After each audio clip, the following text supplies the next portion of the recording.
Aleluia. Meus queridos, a graça e a paz do Senhor seja conosco. Amém. Graças a Deus por mais esta oportunidade rica que recebemos de Deus, de estarmos em sua presença, nesta noite de adoração e louvor ao seu nome. Graças a Deus pela sua presença aqui e porque os nossos louvores chegam à sala do seu santo e poderoso trono. Graças a Deus pelo seu cuidado conosco e pela sua benignidade e pela sua fidelidade e pela sua misericórdia sobre nós. Quero agradecer a Ele de maneira muito intensa, profunda, o privilégio de ter conhecido o pastor Alberto Rezende, a Mansara, e por conseguinte esta igreja que está sob seus cuidados, sob sua responsabilidade. Sua família, filhas, genros e os demais, corpo ministerial desta igreja, os pastores, e hoje à noite a liderança da juventude aqui representada. Estou agradecido a Deus por esta privilegiada oportunidade e pelo honroso convite que recebi do amado pastor Alberto para estar aqui nestes 2 dias, compartilhando com os irmãos da graça de Deus, da palavra de Deus e daquilo que Ele nos tem proporcionado, experimentado vivermos enquanto servos seus. Amanhã cedo, se Jesus permitir, eu volto para casa, a fim de dar continuidade às nossas responsabilidades em Feira de Santana, na Bahia, ali, bem pertinho, e adorando a Deus. E eu fico com o coração agradecido ao Senhor por estar aqui com os irmãos, e se Ele nos conceder outra oportunidade, teremos o prazer de estarmos em outras ocasiões, em nome de Jesus. Quiçá, na viagem a Israel, que o pastor Alberto acabou de mencionar, será um prazer cooperarmos. Na verdade, eu tenho uma paixão por cooperar com a edificação da igreja do Senhor e com o crescimento dela. Então, minha gratidão em nome de Jesus. Quero lhe convidar, convite que eu fiz ontem, se você for à Bahia, vá à Feira de Santana, nos visite. E se você passar por Feira de Santana e não parar para participar de um culto, vai ficar com uma dívida violenta, dura de pagar, tá? Então está aí o convite, será um prazer receber os nossos irmãos em Feira de Santana, na igreja onde servimos ao Senhor Jesus. Deus tem nos concedido o privilégio de fazermos parte do seu exército de servos e temos lhe servido com muita alegria no coração. A igreja em Feira de Santana, a igreja que estamos servindo e cooperando, temos algumas frentes de trabalho, alguns desafios grandes. Eu fui líder de jovens desde os 17 anos de idade até 2 anos atrás, quando comecei a pastorear efetivamente.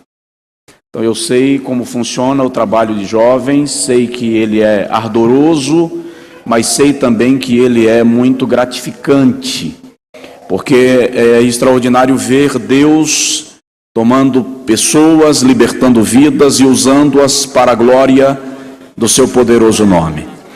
Essa semana nós apresentamos a Casa de Apoio ao Menor em Feira de Santana, são 2, o que corresponderia em São Paulo à FEBEM.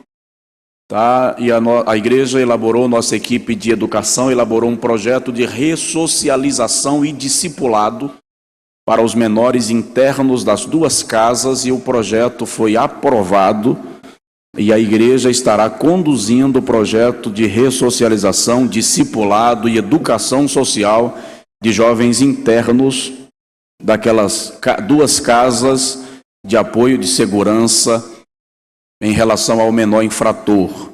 Além disso, nós temos cultos semanalmente na penitenciária, estamos discipulando, e daqui a 2 meses teremos batismo de alguns novos convertidos, presos, mas servindo ao Senhor nas celas, e recebem a visita dos nossos obreiros todos os sábados.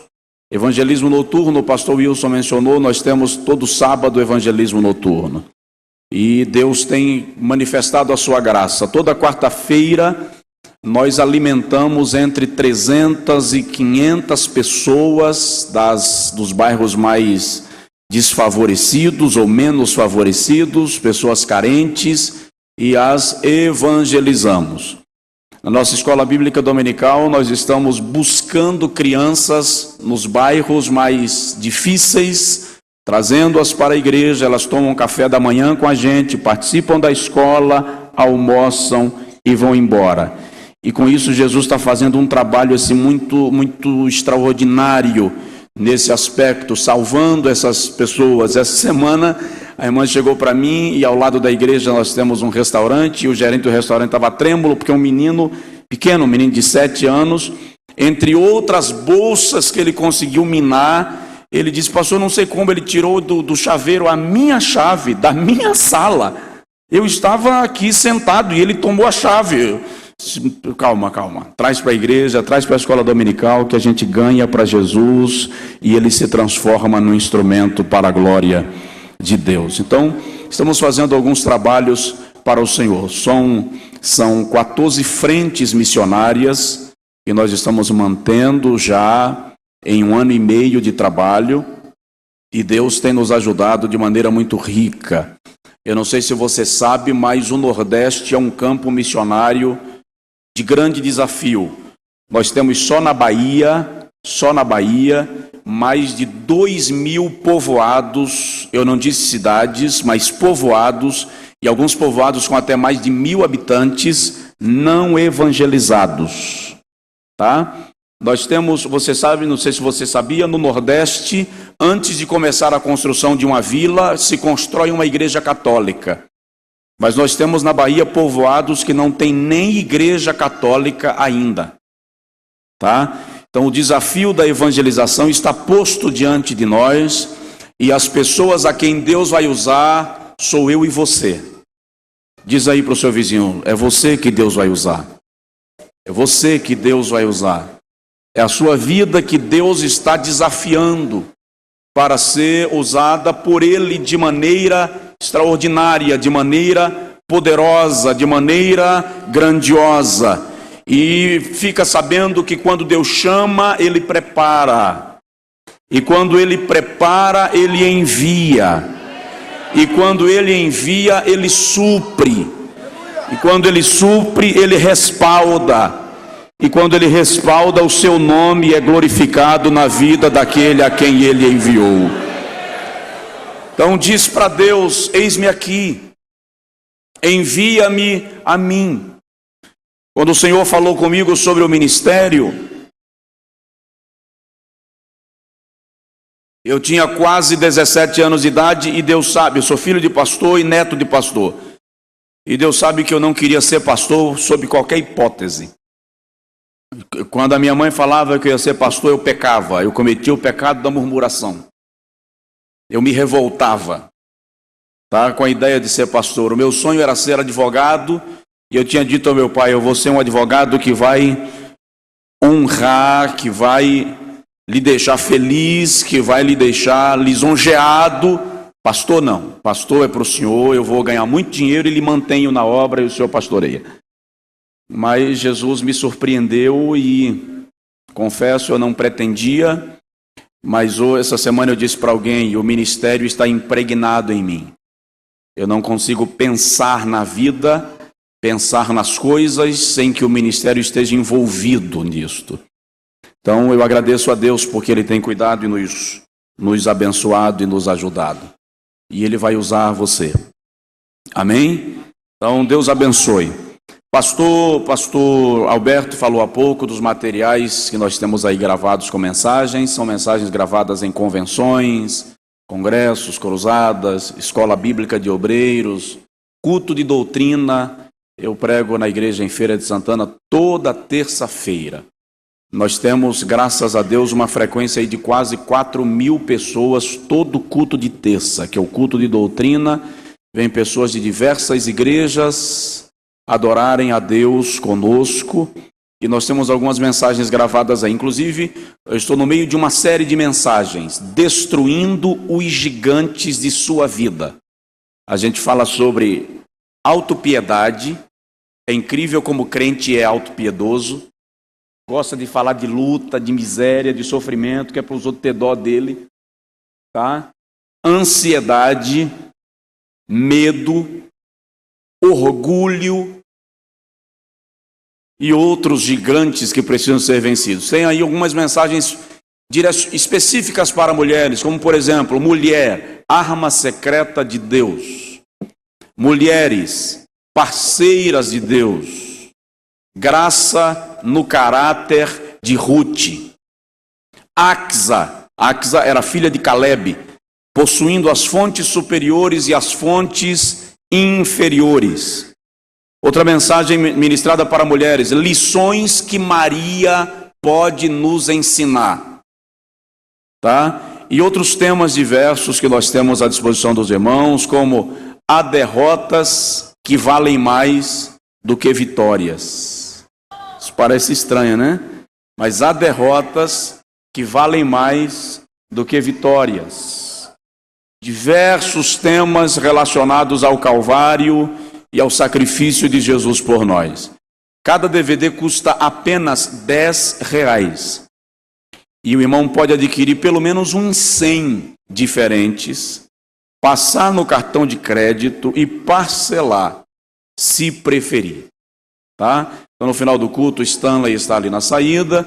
Você poderá adquirir e semear no nosso ministério. Nenhum real desses DVDs são gastos com minhas despesas pessoais, tá? Nenhum real desses DVDs são gastos com minhas despesas pessoais. Todos os recursos são canalizados para os projetos evangelísticos, missionários, que nós estamos mantendo. Nós realizamos uma cruzada evangelística a cada 3 meses. E na cruzada evangelística nós levamos médicos, dentistas, enfermeiros, cesta básica, remédio, roupa, para além de assistirmos as pessoas espiritualmente, lhes assistirmos também material e socialmente. Tá bom? Então o irmão poderá adquirir no final do culto e nos abençoar. Mas agora vamos para a Bíblia, né, irmão? Vamos desfrutar do pão de Deus. Eu quero ler 2 textos com você. Não se canse, por favor, porque um deles pelo menos será uma leitura quase exaustiva. Josué, capítulo de número 20. Josué, capítulo de número 20, nós vamos ler os 9 versículos do capítulo 20 de Josué.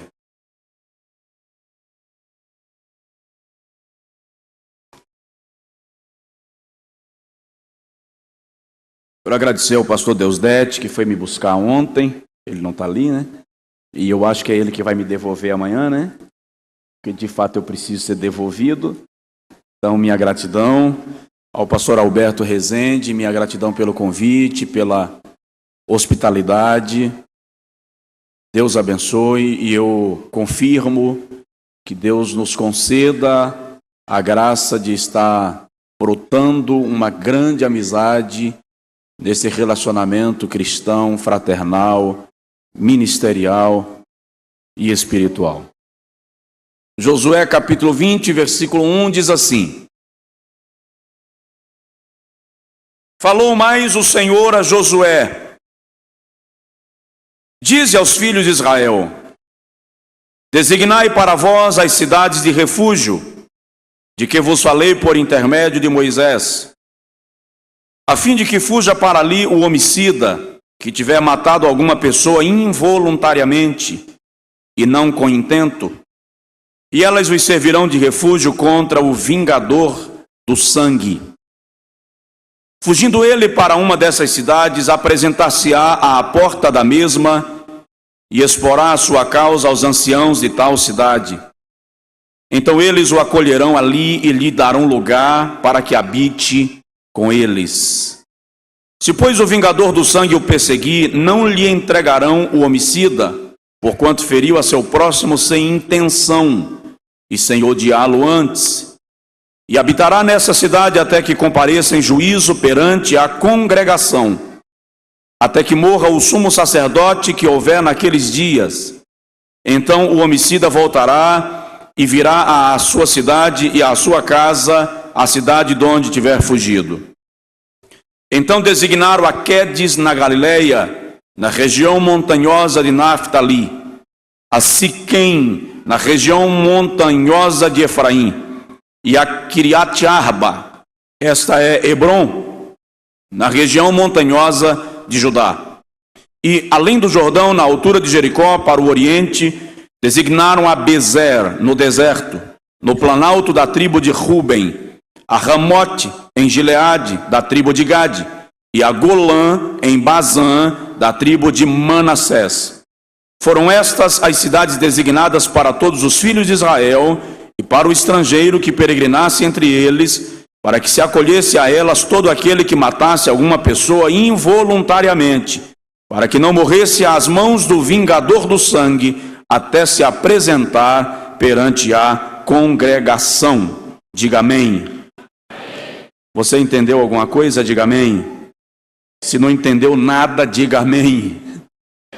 Eu estava com um pregador lá na igreja e ele estava falando numa linguagem tão elevada, que eu não estava entendendo nada. Aí ele perguntou: os irmãos estão entendendo? Digam amém. A igreja disse amém. E eu atrás dele falei: não entendi nada, repete.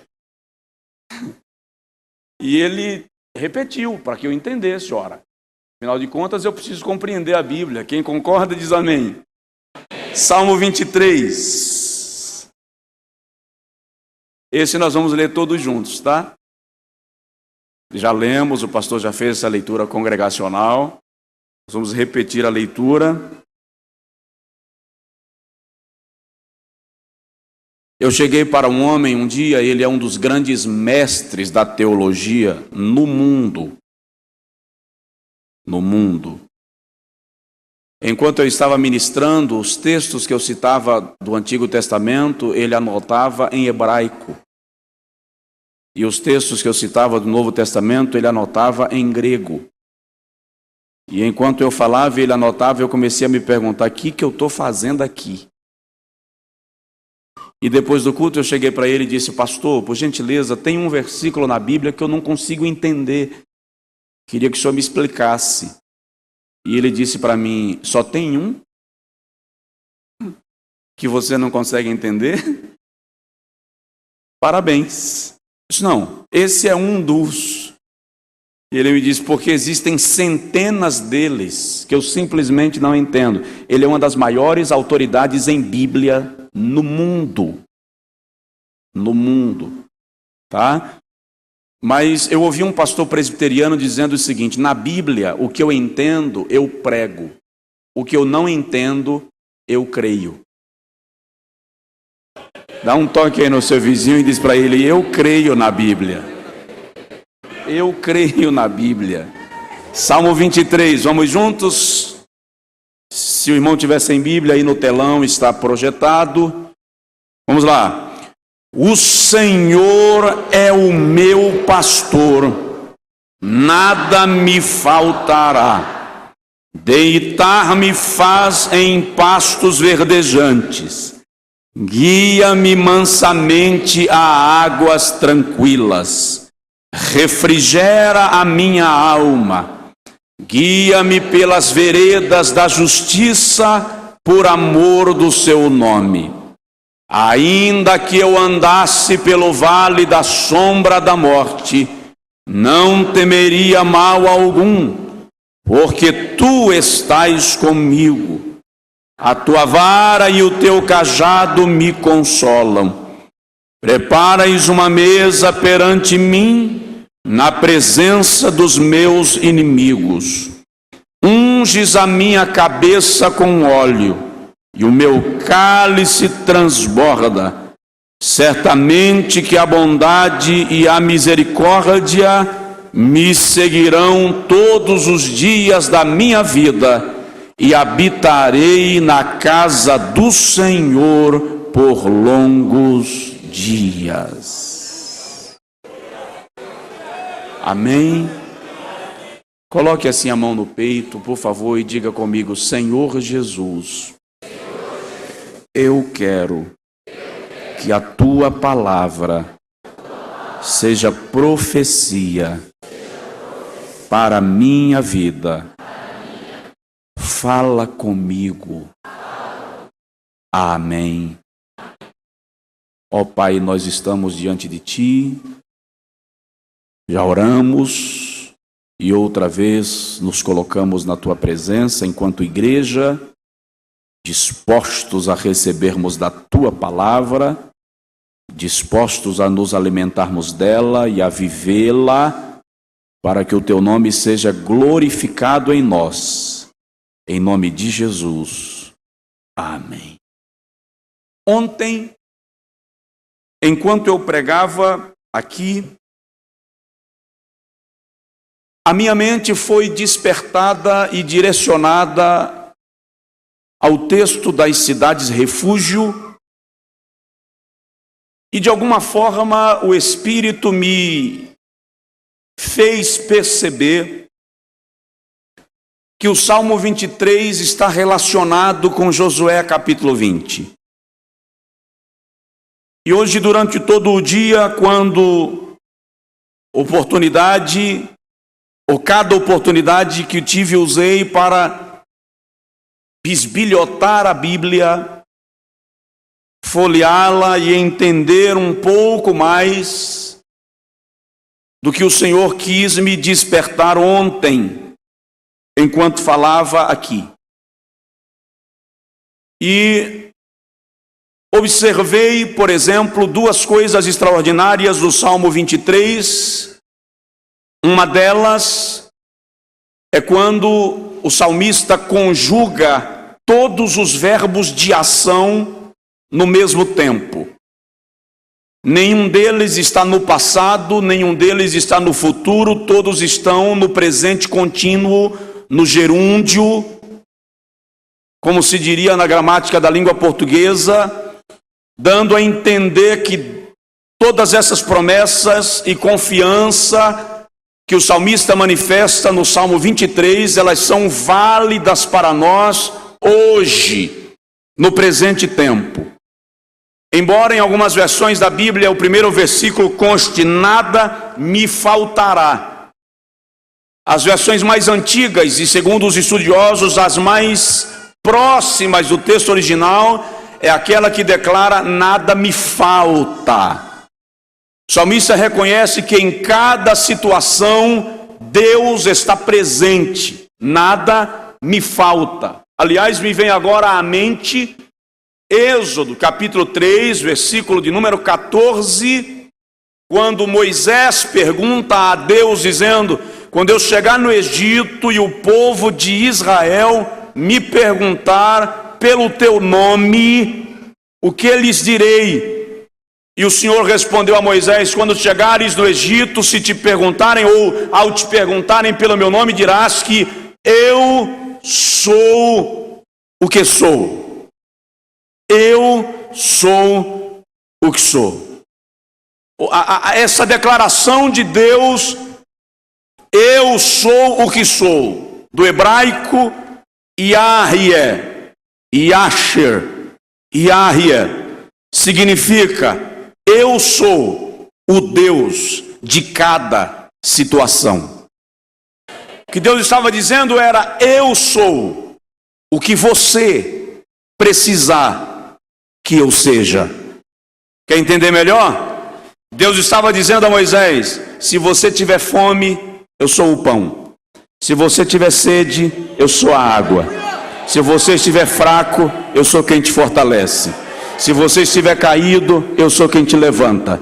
Se você estiver na guerra, eu sou a vitória. Se te perseguirem, eu sou refúgio e fortaleza. Se você ficar doente, eu sou quem te sara. Eu sou o que você precisar que eu seja. Eu sou o que sou. Nada me falta. Aleluia. Esta é a firmeza, a convicção que o salmista revela no Salmo 23, quando ele diz: nada me falta. Em qualquer circunstância, o meu pastor e Senhor, o meu Senhor e pastor estará lá, me suprindo, cuidando de mim. E é interessante, o pastor Alberto fez um destaque do verbo ser, no versículo 1, quando o salmista diz assim: o Senhor é, o Senhor não será, o Senhor não foi, o Senhor é.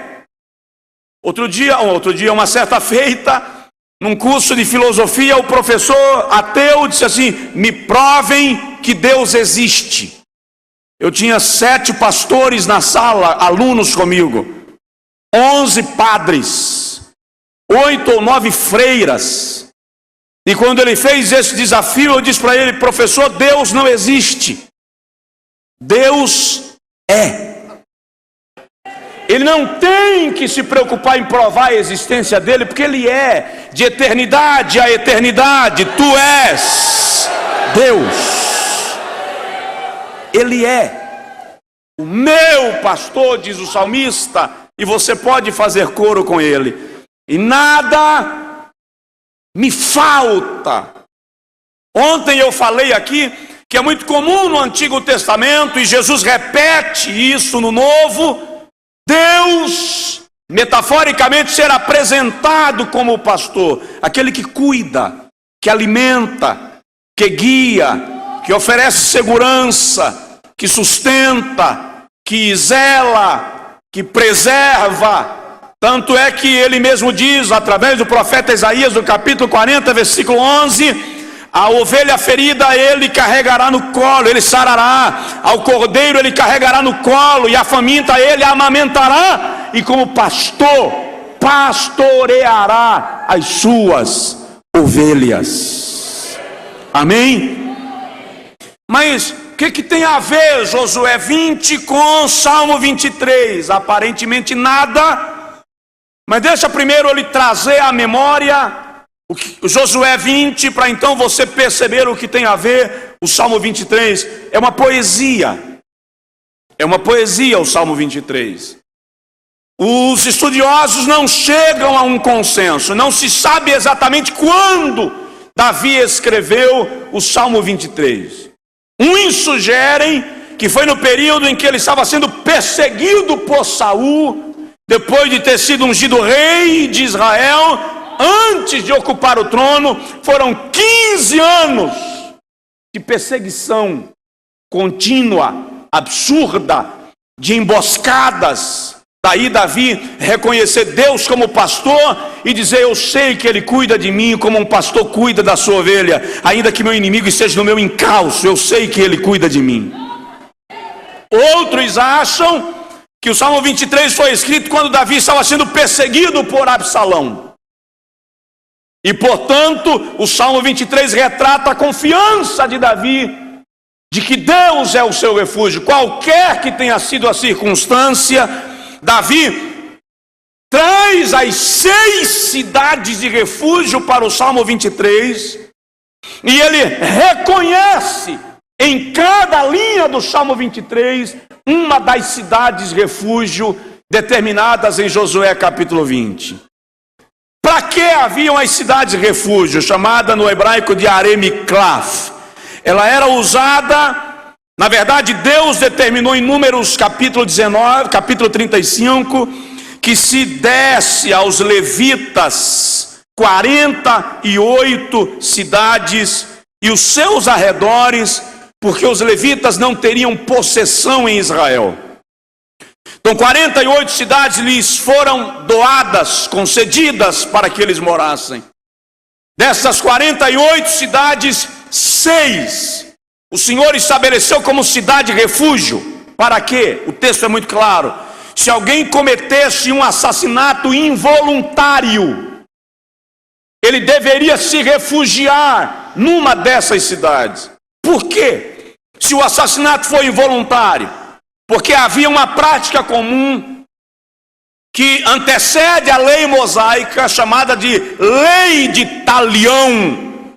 A Lei de Talião estabelecia que uma morte tinha que ser compensada com outra morte.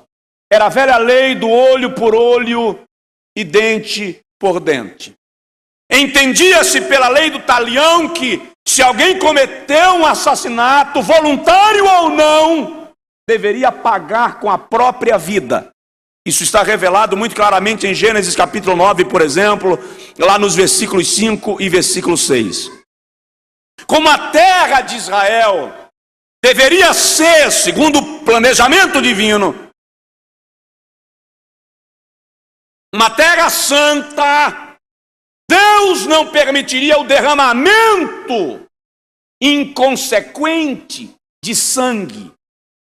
Então, em Israel, naqueles dias em particular, entendia-se que pessoas de uma tribo eram parentes, eram pessoas do mesmo sangue. Sendo uma dessas pessoas vitimadas, assassinada, o seu parente mais próximo não tinha apenas o direito, mas também o dever de cobrar vingança. É o que o texto chama de vingador do sangue. O texto original chama-o de Goel Radã, que é literalmente restaurador de sangue, ou aquele que recobra o sangue do seu parente. Então, considerando que uma vez um assassinato cometido, haveria vingança imediata, o criminoso, o infrator, o assassino, o homicida, ainda que involuntário, tinha a oportunidade de fugir. E para que ele não ficasse errante, ele deveria refugiar-se em uma destas 6 cidades.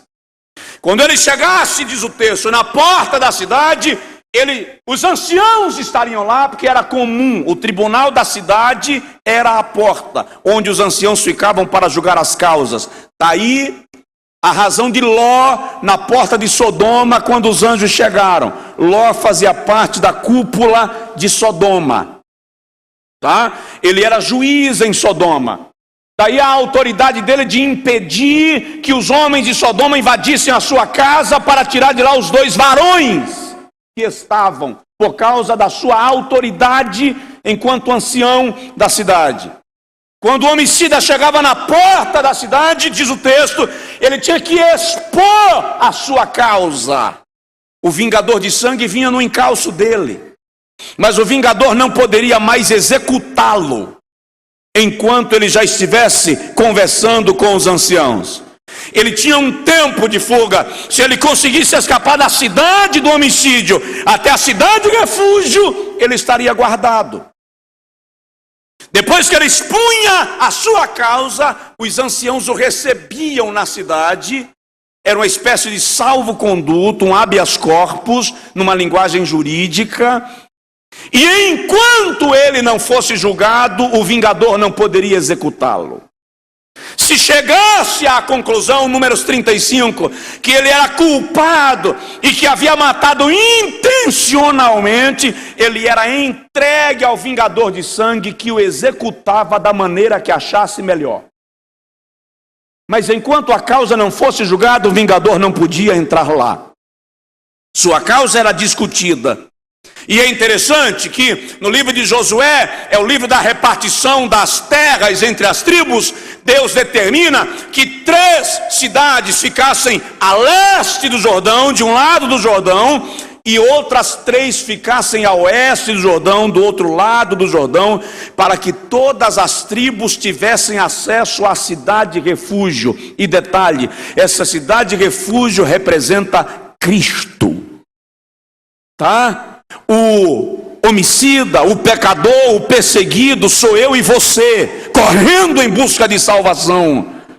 E o vingador é o adversário de nossa alma. Mas acontece que quando você entra numa cidade refúgio, quando você encontra Cristo, o seu perseguidor tem que ficar do lado de fora, porque você está guardado e protegido pela misericórdia de Deus. Dá para dizer amém? Agora veja, por quanto tempo ele poderia ficar numa cidade refúgio? Não havia tempo determinado. Ele podia ficar na cidade de refúgio enquanto a sua causa fosse julgada, E chegando-se à conclusão que ele era inocente, ele não poderia sair da cidade. Ele tinha o direito de continuar nela, na cidade de refúgio.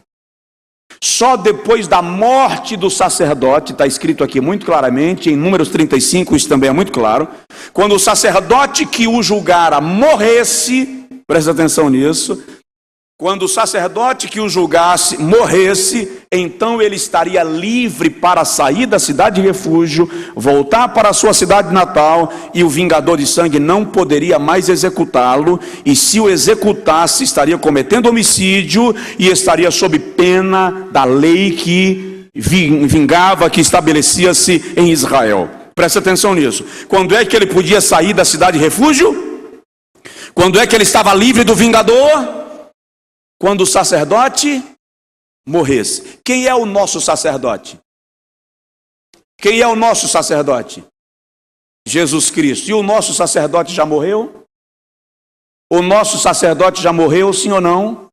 Sabe o que isso significa? Que o vingador não pode mais nos tocar. A morte do sacerdote nos fez inocentes, nos livrou da culpa, e nós temos livre acesso para ir e voltar, porque o nosso sacerdote morreu, e detalhe, ressurgiu dentre os mortos, intercede por nós no tribunal eterno. Dá um toque aí no seu vizinho e diz para ele: você já foi inocentado. Aleluia, glória a Deus, glória a Deus. Agora, você pode dizer, pastor, o que o Salmo 23 tem a ver com tudo isso? Eu disse há pouco, Davi escreveu esse salmo em uma situação de perseguição. Então a necessidade que Davi sente é de uma cidade de refúgio. Então ele começa a cantar, dizendo: o Senhor é o meu pastor. O irmão vai perceber nas entrelinhas do Salmo 23, as 6 cidades refúgio estão apresentadas. O que Davi estava dizendo era: Deus é o meu refúgio em qualquer lugar. Deus é a minha cidade refúgio. Deus é a minha cidade de proteção. Tá? Quer ele tenha escrito o salmo quando era perseguido por Saul, quer tenha escrito quando era perseguido por por Absalão, o fato é que Davi diz: o Senhor é o meu pastor, nada me falta. Quais eram as 6 cidades refúgio escritas em Josué, capítulo de número 20? A primeira chamava-se Quedes, na Galileia, região montanhosa de Naftali. A segunda cidade era Siquém. A terceira cidade era Kiriat Arba. A terceira era Bezer. A quarta cidade era Ramote. E a sexta cidade era Golã. Vamos para o Salmo 23? Vamos encontrar as cidades de refúgio no Salmo 23. Esse salmo é extraordinário. Parece um salmo de romance, de beleza extraordinária. Parece que Davi compôs esse salmo olhando para águas cristalinas que corriam entre rochedos, enquanto ele dedilhava a sua harpa. Mas tem uma poesia na harpa cristã que diz que os mais belos hinos e poesias foram escritos em tribulação. Salmo 23 não foi escrito num momento romântico, letárgico de Davi. Foi escrito no momento em que o inimigo estava no encalço procurando a sua vida para destruir. Aí ele diz: o Senhor é o meu pastor, nada me faltará. A primeira cidade que Davi apresenta aqui é a cidade de Quedes, da Galileia. Quedes significa santuário, comunhão ou lugar de relacionamento. Onde é que está Quedes no Salmo 23? Leia por favor comigo o versículo 2. Deitar-me faz em verdes pastos, guia-me mansamente a águas tranquilas. Versículo 3: refrigera a minha alma.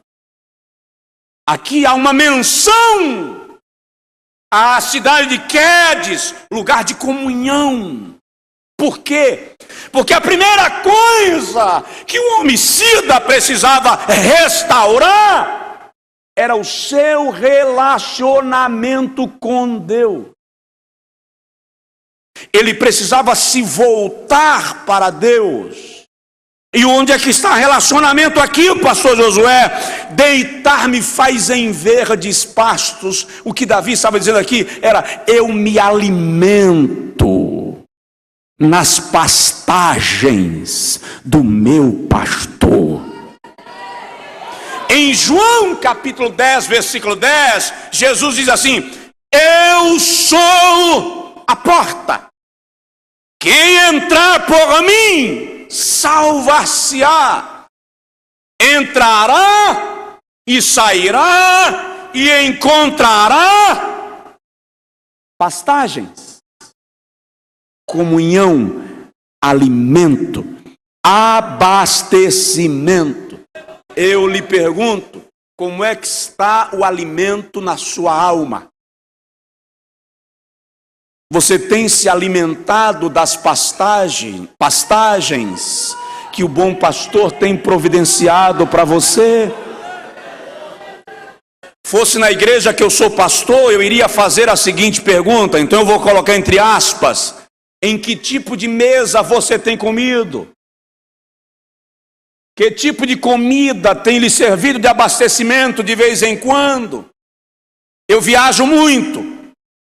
Quando eu chego numa região que o tempero é muito diferente, normalmente cria-se uma indisposição física. Se você não analisar o prato que você come, isso lhe adoece espiritualmente. Portanto, selecione a comida que você vai ingerir. Estamos falando de sua alma. Quedes é lugar de comunhão. E Davi está dizendo: estou sendo perseguido, estou sendo procurado, mas o meu pastor está perto de mim, ele me alimenta, eu tenho comunhão com ele, ele sustém a minha alma. Aqui está a primeira cidade de refúgio. Guia-me mansamente. Para onde? A águas tranquilas. Eu vou fazer uma pergunta, raciocine 5 segundos para você poder responder para você mesmo. Você esteve hoje à beira das águas tranquilas?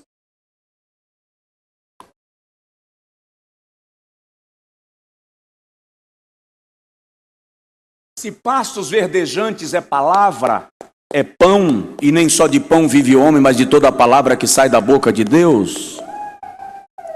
Águas tranquilas é oração, intimidade, relação pessoal. Melhora só um pouquinho o retorno aqui, por gentileza, querido. Relação pessoal com Deus. Águas tranquilas. Você já parou para analisar que as orações que geram resultados mais extraordinários da sua vida não são as orações mais barulhentas que você faz, são as mais silenciosas? Já parou para analisar que a oração que mais lhe aproxima de um relacionamento de intimidade com Deus é a oração mais quieta que você faz? Águas tranquilas.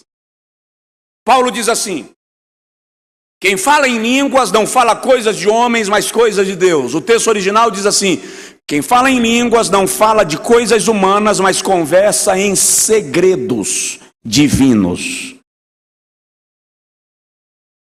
Você já cochichou com Deus hoje? Já esteve na fonte das águas tranquilas hoje? Quedes é lugar de comunhão, é lugar de santuário, é lugar de relacionamento, é lugar de intimidade. Você já parou para analisar que Deus quer ter uma relação íntima e pessoal conosco? Já parou para analisar que em Gênesis 2:8, quando ele cria o homem, a Bíblia diz que ele soprou no homem fôlego de vida, ruach, espírito de vida. Com aquilo Deus estava compartilhando com o homem a sua essência, a sua natureza. Ele estava dizendo: quero me relacionar com você, com a sua natureza. E a Bíblia diz que Deus aparecia no jardim do Éden para conversar com o primeiro casal todos os dias ao entardecer. Você já imaginou Jeová bater na sua porta todo dia para tomar chimarrão com você, para tomar cafezinho da tarde com você, para tomar o chazinho da tarde com você? Você já imaginou Jeová sentado à sua mesa, comendo torrada e batendo papo com você, sem formalidade, sem religiosidade, sem protocolo? Aleluia! Olha o que a Bíblia diz em Gênesis 5:24. E Enoque andou com Deus e não se viu mais, porquanto Deus para si o tomou. A relação entre Deus e Enoque foi se tornando tão íntima que Deus olhou para Enoque e disse: não vou te deixar mais aqui, vem morar lá em casa. Olha o que diz Gênesis capítulo 6, versículo 6. A Bíblia diz assim: e Noé andava com Deus. Olha o que a Bíblia diz em Êxodo capítulo 33, versículo de número 11. E falava o Senhor a Moisés face a face, como qualquer homem fala com o seu amigo. Aí eu gosto de Números capítulo 12, versículo 6, irmãos, porque no capítulo 11 Moisés tomou uma decisão da sua vida pessoal, e Arão e Miriam, que eram seus irmãos, Arão era o sumo sacerdote, Miriam era a profetisa, eles não gostaram da decisão de Moisés. E eles chegaram em casa falando os dois contra Moisés. E quando eles chegaram em casa, falando os dois contra Moisés, a Bíblia diz que Deus ouviu. E quando Deus ouviu, ele chama a Moisés, me permitam, ele chama Moisés e diz assim: Moisés, chama Arão e Miriam e vai na tenda, porque eu quero conversar com vocês três lá, Números 12. Aí vão à tenda Arão, Moisés e Miriam, e quando chegam diante da tenda, o Senhor brada de lá de cima do propiciatório e diz assim: Arão, Miriam, sim, Senhor. Olha que colocação que Deus faz. Ele diz assim: se houver em Israel um profeta, apresentem-o a mim, porque eu não o conheço. Olha que negócio. Se houver em Israel um profeta, me apresentem, porque eu não conheço. E eu vou falar com ele em sonho e em visão. Mas não é assim com o meu servo Moisés, porque com ele eu converso cara a cara, face a face, tete a tete, águas tranquilas. Águas tranquilas. Não é que Deus não ouve oração apressada, ele ouve, claro. Existem circunstâncias que você ora correndo. É que relacionamento requer investimento de tempo. Olha Abraão. Jeová manda 2 anjos para executarem Sodoma e Gomorra, Gênesis capítulo de número 19, versículo 18. E os 2 anjos chegam lá. Quem era Deus? Quem é Deus? Ele é o Todo-Poderoso. Ele não tem que pedir por favor a ninguém. Ele não tem que pedir com licença a ninguém. Deus não precisa bajular ninguém. Deus não coloca carpete vermelho para ninguém. Deus não tem que se render para ninguém. Deus não sofre de estresse. Deus não sofre chantagem. Deus não sofre pressão emocional. Deus é Deus assentado num trono sobre um mar de vidro. O mundo pode despedaçar, o seu trono permanece inabalável. Ele é Deus. Eu sou apaixonado pelo livro de Jó, capítulo 36, depois você lê, 36, 37, 38 e 39, e até o 40. Eu chamo esses 4 capítulos de os capítulos da grandeza de Deus. Por quê? Porque ele diz assim: ô Jó, onde você estava quando eu lancei os fundamentos da terra? Jó, eu conto as estrelas e as chamo pelo nome. Jó, eu sei o peso do vento, sei onde mora a luz, conheço o tempo das cabras montesas, eu faço as linhas das estrelas nos céus, eu digo aos raios, eu chamo os raios pelos nomes, eles se apresentam a mim e dizem-me: eis-nos aqui. Eu digo aos rios: venham, e eles nascem, e eu lhes digo: parem, e eles congelam pelo sopro da minha boca. Eu digo à relva: brota, e ela brota, e eu lhe digo: murcha, e ela murcha. Aí eu vejo algum pregador por aí dizer assim: levei Jeová no canto da parede. Eu vou levar no canto da parede quem chama raio pelo nome, irmão?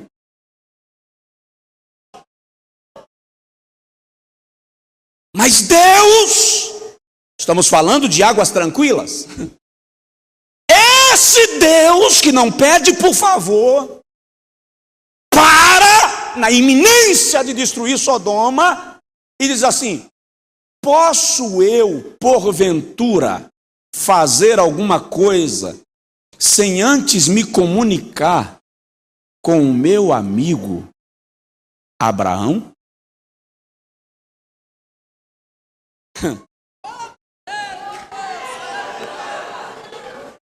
Quem conhece Quedes, quem conhece a cidade da comunhão, quem conhece a cidade do santuário, conhece águas tranquilas, conhece amizade com Deus, sabe o que é relacionamento com Ele e desfruta desse relacionamento pessoal. Aleluia, alabadagai de rebaixo anagá.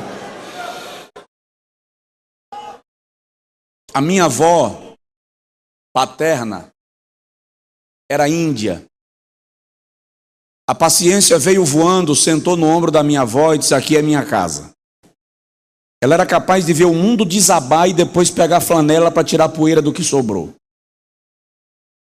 Até porque, para lidar com a personalidade do meu avô, que era uma personalidade forte, ela precisava de uma personalidade bem tranquila.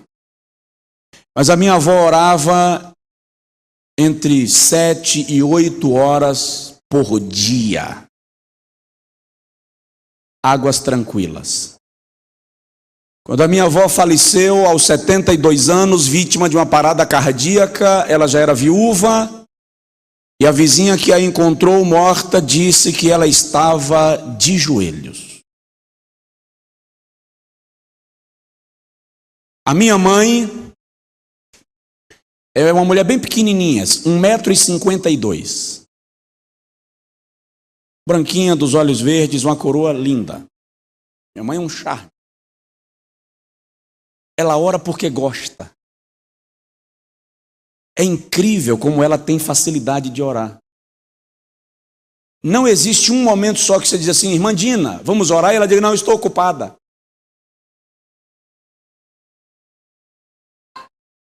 Águas tranquilas. Eu falei com ela hoje pela manhã e ela disse assim: estou de joelhos. Que hora você prega? Eu disse: bom, falaram que umas 7h30 vou estar orando. Águas tranquilas.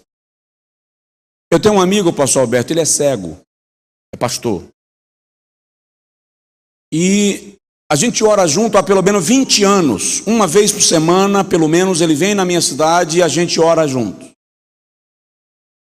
E uma certa feita, a igreja que esse amigo meu é pastor enfrentou uma ação judicial movida por alguém ali na cidade.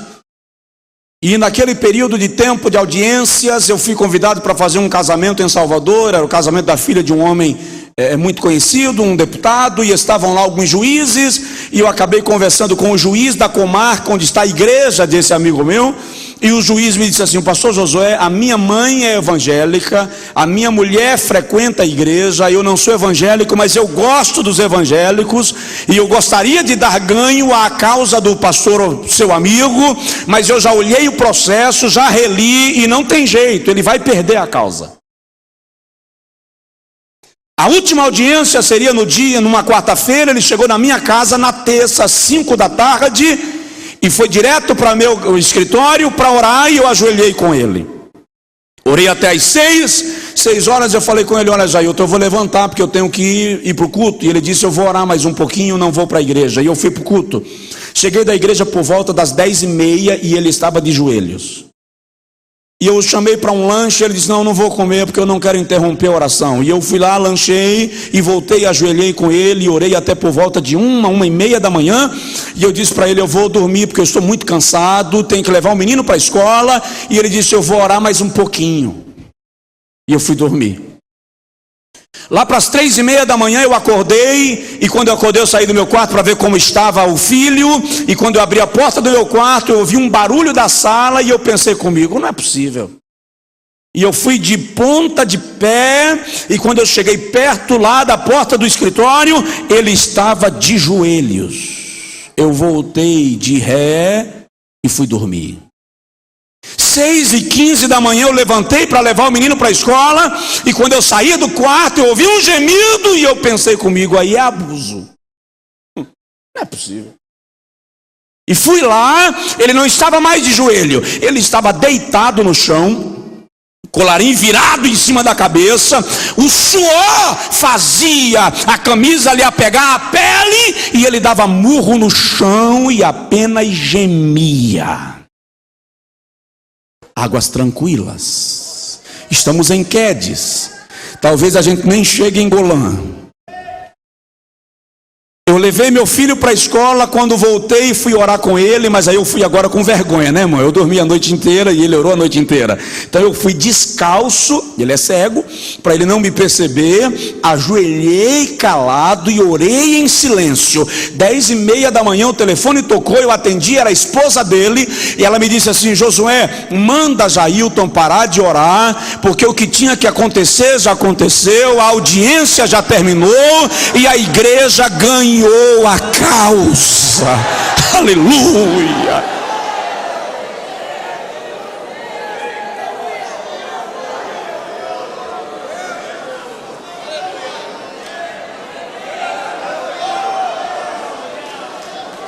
Aleluia.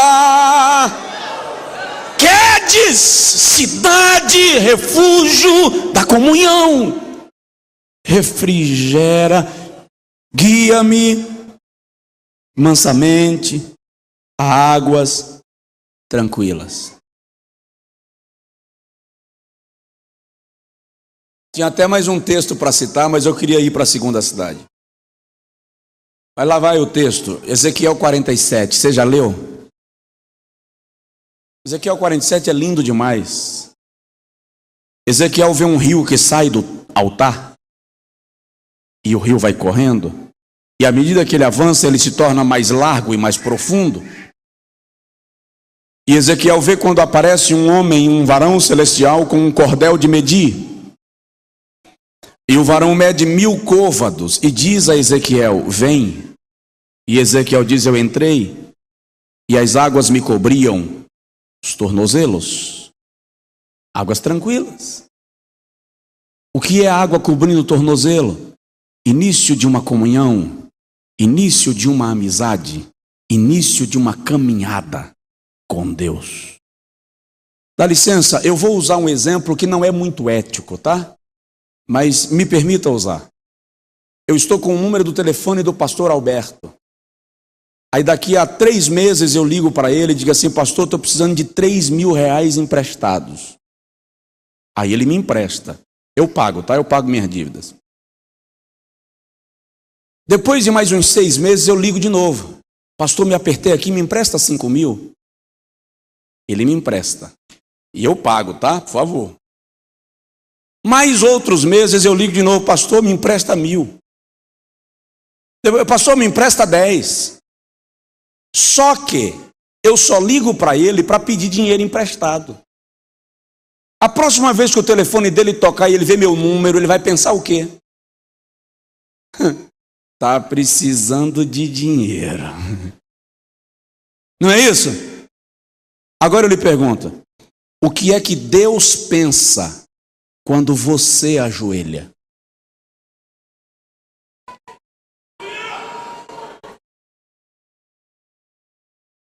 Quer pedir, querido? Caminha com Ele. Te relaciona com Ele.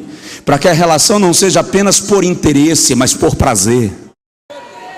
Para que a relação seja motivada pela alegria de estar perto dEle. Mergulha aos pés, anda com Ele. Não porque você está precisando de um milagre, mas porque você ama a presença dEle. Aleluia! Aí o anjo mediu mais 1000 côvados e disse a Ezequiel, vem. E Ezequiel entrou e ele diz, as águas me davam nos joelhos. Queridos, eu tenho uma santa ambição.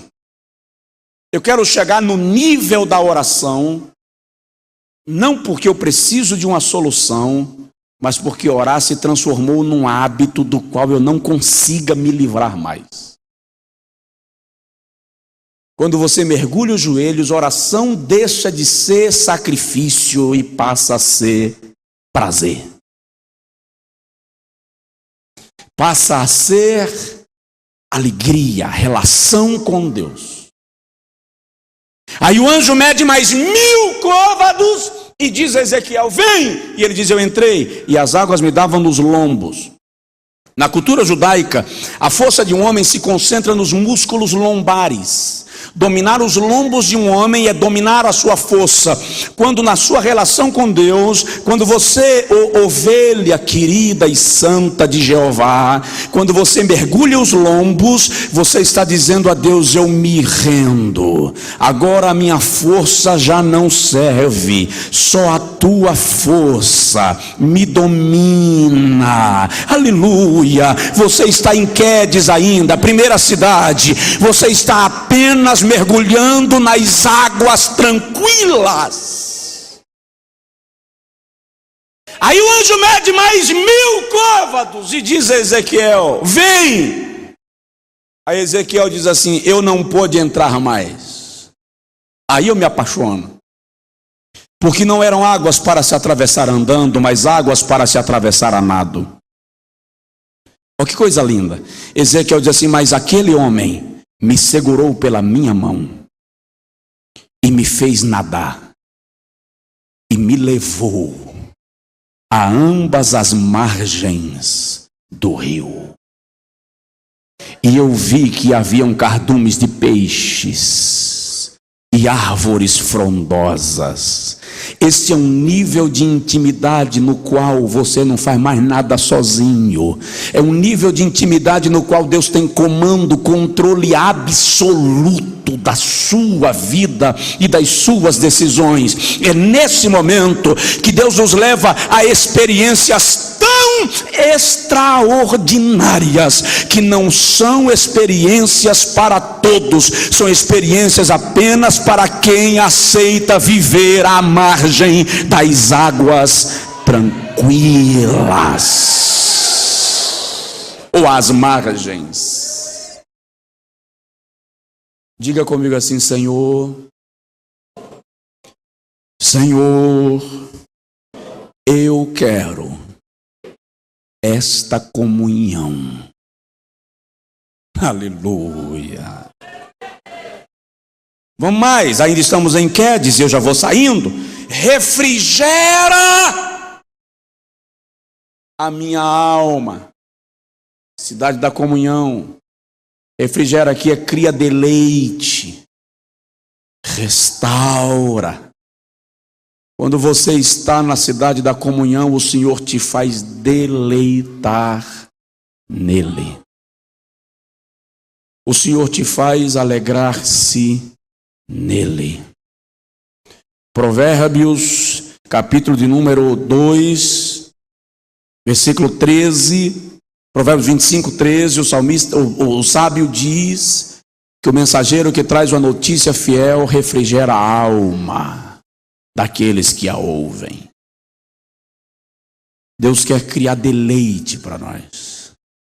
O indivíduo vinha fugindo do vingador de sangue, sua alma estava aflita, seu coração acelerado, ele estava suado, cansado e ofegante, mas ele chegava na cidade da comunhão e a sua alma descansava, a sua alma se debruçava no colo da comunhão, relaxava em Deus,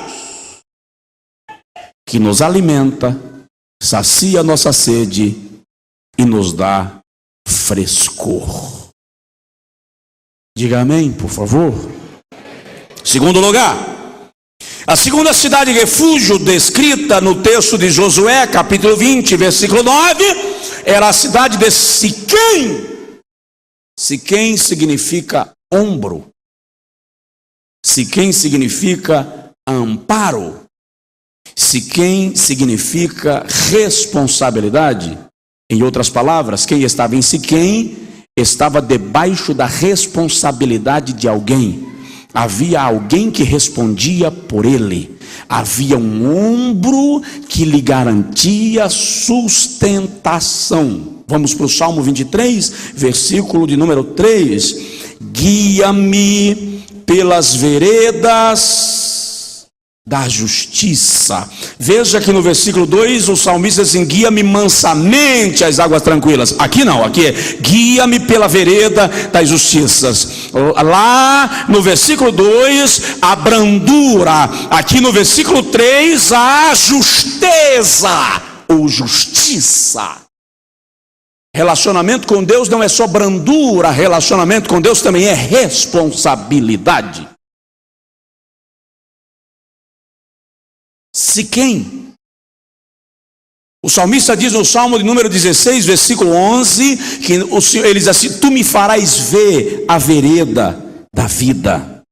No Salmo 25, 10, o salmista diz: todas as tuas veredas são misericórdia e verdade para aqueles que guardam o teu pacto.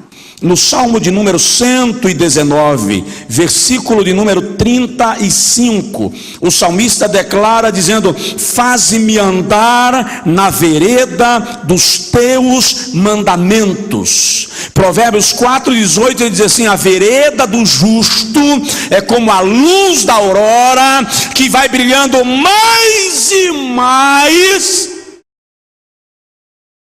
até ser dia perfeito. Eu gosto de uma das coisas que eu mais gosto na Bíblia é que ela revela para nós que nós não somos perfeitos. Diz aí para o seu vizinho: você não é anjo sem asas. Tá? A vereda do justo é como a luz da aurora, que vai brilhando mais e mais. Paulo, em 2 Coríntios, capítulo 7, versículo 1, diz assim: aperfeiçoando a vossa santificação. Se é para aperfeiçoar, é porque ninguém aqui está pronto. Ninguém aqui está resolvido. Ninguém aqui é obra acabada. Estamos sendo aprimorados, lapidados, melhorados, burilados, tratados, descascados pelo Senhor. Aí tem uma coisa na Bíblia, pastor Alberto, irmãos, que eu acho espetacular. Está lá no Êxodo capítulo 25, versículo 10, quando Deus manda Moisés fazer um santuário, e ele diz assim: farás para mim um santuário de madeira de acácia. Ok? Só que madeira de acácia, apesar de ser bonita na coloração, é muito dura, é muito torta e é cheia de nó. Trabalhar com a madeira de acácia era tão ruim que no capítulo 31 do Êxodo, o Senhor diz a Moisés assim: eu mesmo nomeei a Bezaliel e o enchi do Espírito Santo para lavrar em madeira. Ou seja, ela é tão triste de trabalhar que não bastava ao artesão a arte de esculpir, ele tinha que ser cheio do Espírito Santo para trabalhar com ela. Dá uma olhadinha no seu vizinho e diz para ele: ô, a madeira de acácia é você. Bonito, bonita, mas cheio de defeito, cheio de problema. Só Deus conhece sua personalidade. Só quem vive com você sabe dos seus rompantes, dos seus ataques de nervo. Você é madeira de acácia.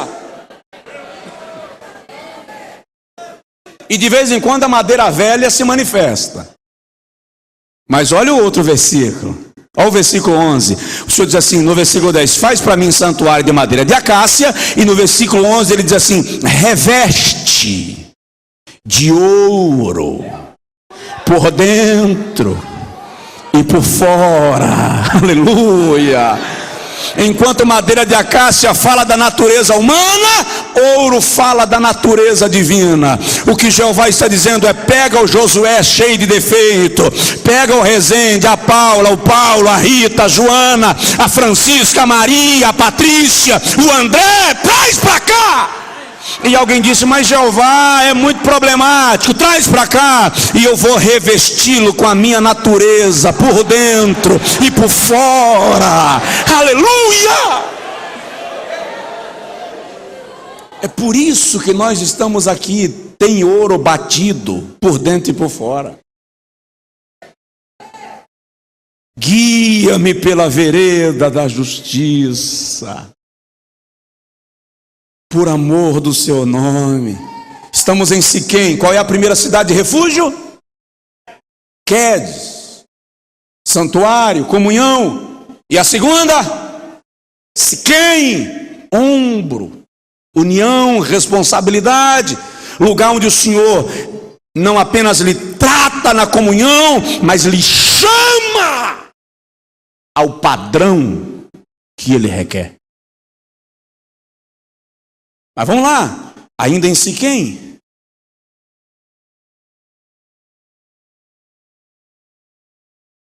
Ainda que eu ande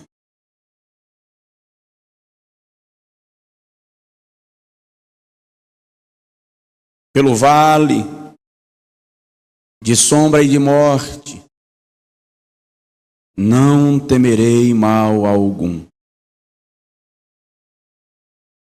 Ombro. Eu posso passar pelo momento difícil, mas eu sei que o Senhor está do meu lado. Não tenho por que ter medo. Eu preguei sobre medo essa semana lá na igreja e falei com os irmãos que é interessante como às vezes nós mesmos somos patrocinadores do medo. Uma irmã chegou para mim e disse assim, pastor, não sei o que eu faço, minha filha não quer vir mais para a igreja. Eu disse, quantos anos tem sua filha? 5. Eu disse, qual é o problema? Ela está com medo do Senhor. Mas isso é triste. Isso é preocupante. Por que ela está com medo de mim? Não, pastor, um dia ela estava esperneando no meio do culto. Eu falei, se você não parar de espernear, o pastor vai lhe pegar.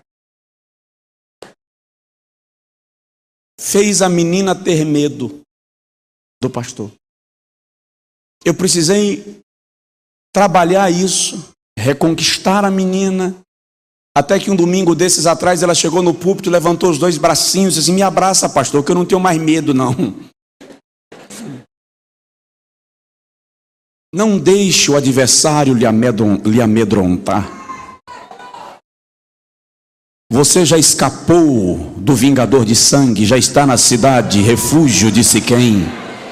Existe alguém que responde por você, por amor do seu nome. É interessante isso, irmão, presta atenção nisso. Eu não vou repetir o que eu disse ontem, mas vou acrescentar. A fidelidade de Deus não está baseada no meu caráter. A fidelidade de Deus está fundamentada no caráter de Deus. Se estivesse baseada no caráter, o homicida seria vingado. Como está baseado no caráter de Deus, eles correm para Siquém, que lá eu respondo por você. Eu me responsabilizo por você. Você cometeu um erro, cometeu um delito, não foge da presença de Deus, foge do vingador de sangue, corre para a cidade de refúgio e lá Deus responde por você. Lembrei agora do menino traquino, que a mãe tinha um pato e ele vivia correndo atrás do pato da mãe de bicicleta. E um dia ele acabou passando por cima do pescoço do bendito pato e o pato morreu. Aí a irmã dele, sabida, chegou para ele e disse assim, vou dizer para a mamãe que você matou o pato. Você vai ver a pancadaria que você vai dar, você vai tomar uma surra. O senhor não fala não fala tal. A menina sabida disse assim: eu não falo se você fizer tudo que eu lhe mandar. Ele disse: tá bom, vou apanhar. Ela enterrou o pato e disse para ele: vai varrer a casa. Vocês sabem que menino odeia varrer casa, né? Disse: não vou não. O pato. Aí ele foi varrer a casa. A menina disse: agora passa o pano. Aí você já está abusando. Se você não passar o pano, eu vou contar para mamãe. Passou o pano, agora lava os pratos. E o menino começou a varrer casa, passa pano, lava prato, seca prato, até que um dia ele parou e disse: rapaz, uma surra teria saído mais barato. Já tinha resolvido esse negócio. Vou contar para minha mãe. E a mãe ia passando, e ele com a vassoura. Vocês já viram como é que o homem pega em vassoura? O homem pega em vassoura e varre para os pés. E ele com a vassoura na mão, puxando o lixo. A mãe passou: mamãe, quero falar com a senhora. E a mãe parou e disse: fala. E ele começou a chorar, lacrimejou. E a mãe: fala. E ele disse que a senhora vai me bater. A mãe falou: tá bom, eu te bato, mas fala. Mãe, o pato. O que tem o pato? Eu matei o pato e não aguento mais varrer casa. Não aguento mais lavar prato, com a minha irmã dizendo que vai lhe contar. A mãe riu, sentou, disse: vem cá. Quando ele encostou, a mãe enxugou as lágrimas. Disse: meu filho, no dia que você matou o pato, eu vi tudo. Eu estava na janela do quarto. Só estava esperando você me procurar para eu te abraçar e te perdoar, porque você vale muito mais do que um pato. Quantas vezes Satanás pega uma falha sua e usa como aquela menina? Eu enterro o seu pecado se você fizer o que eu te mandar, e você vira escravo dele, cativo da situação, cativo do pecado. Mas hoje à noite o Pai, o pastor, o Senhor está dizendo para você: eu vi tudo lá da janela, não é segredo para mim, só estou esperando você me procurar para eu resolver a sua situação.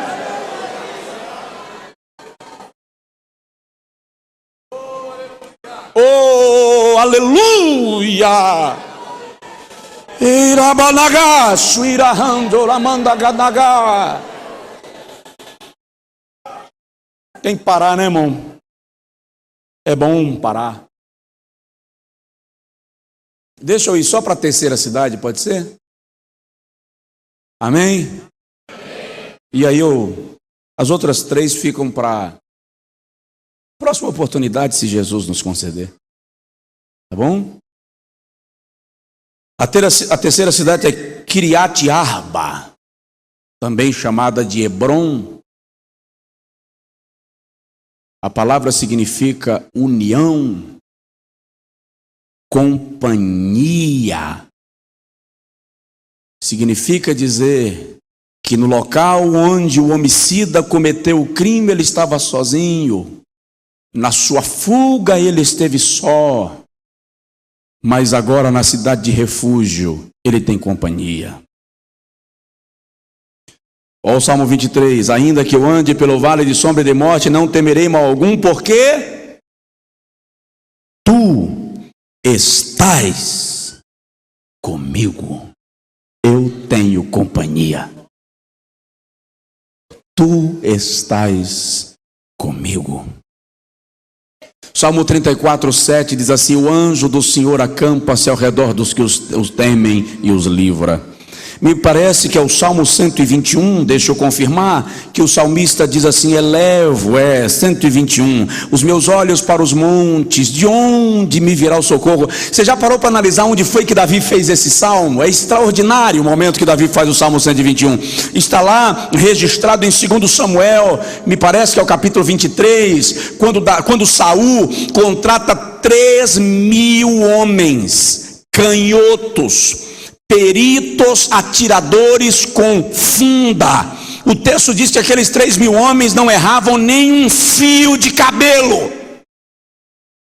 Davi estava escondido no vale, Havia muitos vales ao redor de Jerusalém.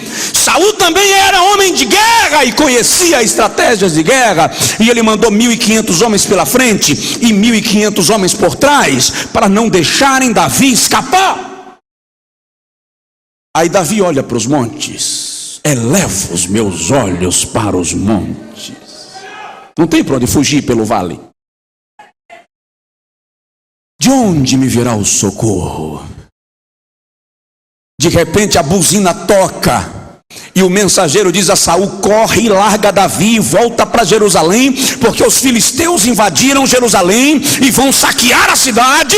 Aí Saul chama os 3.000 homens e diz: deixa Davi para depois, vamos defender a cidade. Quando eles voltam para Jerusalém, Davi diz: o meu socorro vem do Senhor, que fez o céu e a terra. Ó, vale um glória a Deus, porque Ele sempre interfere nas nossas crises. Não temerei mal algum, porque Tu estás comigo. Diz aí para o seu vizinho: Deus está com você. Deus está com você. Deus está com você, aleluia. Por que ter medo? Deus está com você. Salmo 125:2 diz: como são os montes ao redor de Jerusalém, assim está o Senhor ao redor do seu povo. Zacarias 2:5, o Senhor diz assim: eu serei para o meu povo como uma muralha de fogo, e os seus inimigos não lhe alcançarão.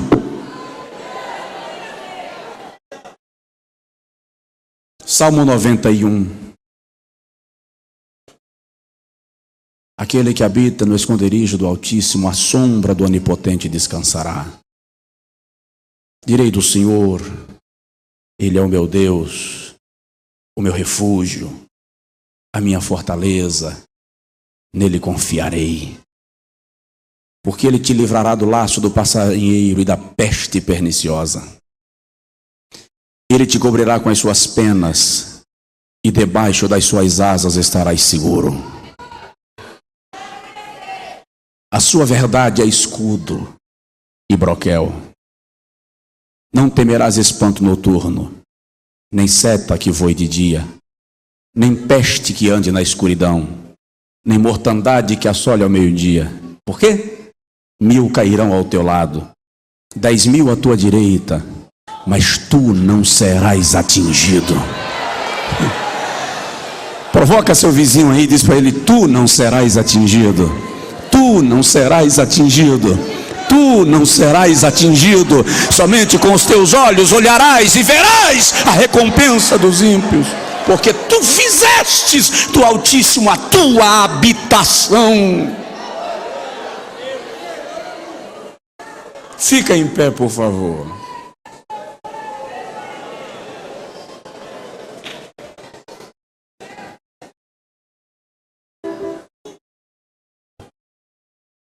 Desculpa não terminar. É que a Bíblia é tão gostosa que você, quando vai lendo, cada versículo vai lhe trazendo revelações de Deus e do seu cuidado.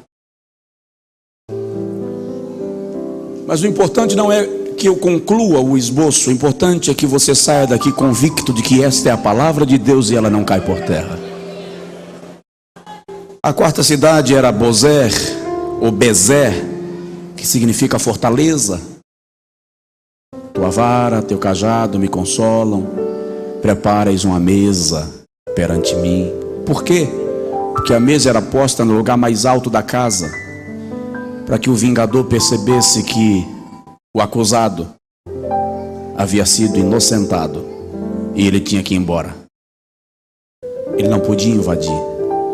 Salmo 46, Deus é o nosso refúgio e fortaleza, socorro bem presente na angústia. A quinta cidade era Ramote, que significa exaltação, honra. Unges a minha cabeça com óleo, e o meu cálice transborda.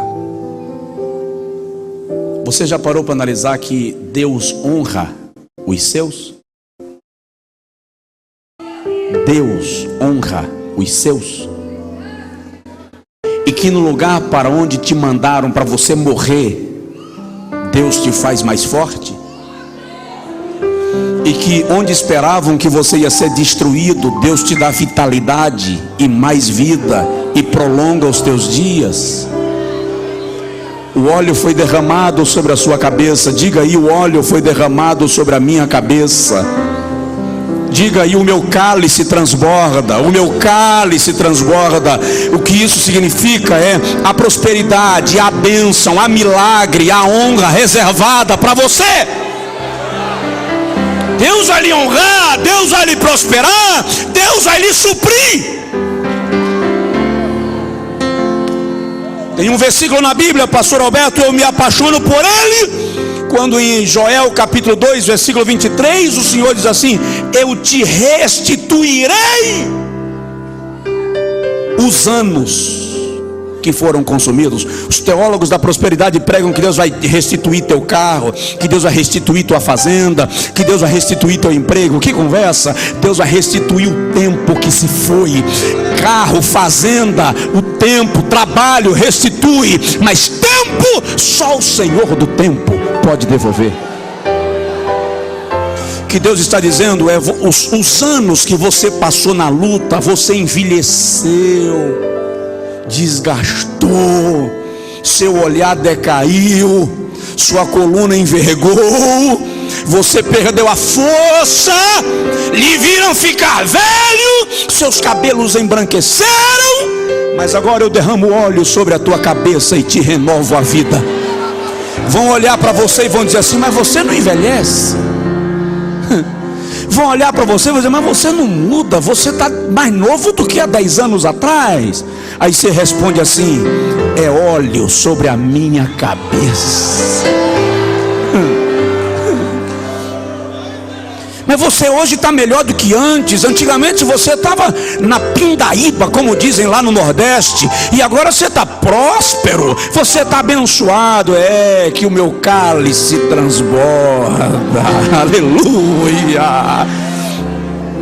E no mesmo texto de Joel, o Senhor diz assim: o meu povo não será envergonhado novamente. Lá em Ramote, cidade da exaltação, cidade da honra. Provoca seu vizinho e profetiza para ele. Diz para ele assim: Deus vai lhe honrar. Deus vai lhe honrar. Ô irmão, vai saltando versículos na Bíblia. Eu tenho que parar. Vai fluindo versículos na Bíblia. Eu estou lembrando agora de Mardoqueu. Quando o Amã disse assim: eu te mato enforcado amanhã, judeu infeliz. E Jeová viu e tirou o sono do rei. Quando Deus quer lhe honrar, alguém fica sem dormir por sua causa. Alguém fica sem dormir por sua causa. E de madrugada o rei mandou chamar os escribas para ler as crônicas, e encontraram lá quando Mardoqueu livrou o rei de um golpe de estado que intentava contra a sua vida. E o rei perguntou: o que se fez a Mardoqueu por esse bem? E alguém disse: nada. E o rei disse: tá, vai dormir. E o rei foi dormir. E de manhã bem cedinho a Bíblia diz que Amã chegou batendo na porta do quarto do rei. E quando o rei levantou, Amã estava na porta, e o rei perguntou assim: Amã, o que o rei deve fazer ao homem a quem ele deseja honrar? Amã era o primeiro-ministro do império, um império mundial. Ele pensou: quem mais o rei desejaria honrar senão eu? O homem a quem o rei deseja honrar deve ser vestido de vestes reais, montado no cavalo do rei. O diadema do rei deve ser posto sobre a sua cabeça, e um dos principais príncipes deve puxar o cavalo do rei com esse homem montado e sair gritando nas principais ruas da capital e dizendo: assim se faz ao homem a quem o rei deseja honrar. O rei olhou para Amã e disse: gostei da ideia. Chama Mardoqueu, vai lá no estábulo, vai lá no Aras, é assim que chama? Pega o cavalo do rei, sela, Veste Mardoqueu com a veste real e coloca nele o diadema do rei e monta-o no cavalo. E aproveita que você já está aqui e você mesmo sai puxando o cavalo pelas ruas e dizendo: assim se faz ao homem a quem o rei deseja honrar. É isso que Davi está dizendo aqui. Eu estou sendo perseguido, mas o tempo da minha honra vai chegar. Golã é a última cidade e significa exílio, habitação.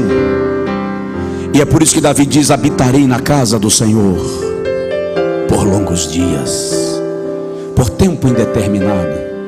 Agora o último versículo diz assim: certamente que a bondade e a misericórdia do Senhor me seguirão. Quando o sacerdote morria e o perseguido era liberado para voltar para sua terra, o novo sacerdote indicava 2 auxiliares que acompanhassem aquele homem até a sua cidade natal. Para quê? Os 2 auxiliares do sacerdote acompanhando não precisavam dizer nada, era apenas uma declaração pública de que ele era inocente, de que ele já estava justificado. Davi chama esses 2 companheiros de bondade e misericórdia. Bondade por causa da hospitalidade, misericórdia por causa do perdão. Entende isso? Deus recebeu você na casa dele e te perdoou, te isentou de todas as tuas culpas. Você consegue pesar isso aí 30 segundos, por favor, só para orar e agradecer? Deus nos recebeu na sua casa. Pesa a importância disso aí, por favor. E nos isentou de todas as nossas culpas. Você pode sair agora e ir para casa, dormir, levantar amanhã. O vingador de sangue não pode lhe tocar. O vingador não pode lhe ferir. Você já tem bondade e misericórdia lhe cercando. Bondade e misericórdia lhe cercam. Do lado esquerdo, bondade. Do lado direito, misericórdia. Você não anda só. Até quando não tem ninguém do seu lado, tem 2 grandes amigas, bondade e misericórdia, que te seguem todos os dias da tua vida. E habitarei na casa do Senhor por longos